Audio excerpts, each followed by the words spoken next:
அந்த புள்ள வீட்டை விட்டே போயிருச்சாமுல்ல, பொல்லாத புள்ள அது. ஆமா போயிருச்சா. மூத்தது நல்ல புள்ள, அவங்க வீட்டுல என்ன கதை நடந்தாலும் ஒண்ணு விடாம என்கிட்ட வந்து சொல்லிருப்பா. ஆனா சின்னது இருக்கே, அது வாயில இருந்து ஒரு செய்தி வாங்க முடியாது. அப்படியா?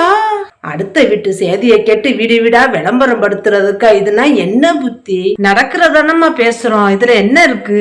குறை சொல்லி புறம் பேசி திரியும் ஒவ்வொருவருக்கும் கேடுதாமா, அல்லாதாமா அனைவரையும் பாதுகாக்கணும். அது மட்டும் இல்லம்மா, நல்லவர்கள் கெட்டவர்கள் என்று யாரையும் தீர்மானித்து விடாதீர்கள். யாரையும் தலைகீழாக புரட்டி போடும் வல்லமை சூழ்நிலைக்கு உள்ளது. என்னம்மா சொல்றிய? ஆமாமா, அல்லாஹ் சொல்றான், எந்த பெண்களும் மற்ற பெண்களை ஏளனம் செய்ய வேண்டாம், அவர்கள் இவர்களை விட சிறந்தவர்களாக இருக்கலாம் என்று. அப்படின்னா பேச மாட்டேன் அத்தம்மா. ஆமாப்பா, இனிமே அடுத்த வீட்டு செய்தி என்ன கொண்டு வந்து என்கிட்ட இனிமே சொல்லாத. நீ என்னது நான் வந்து சொன்னா? நீங்க தானே கேட்கறிய.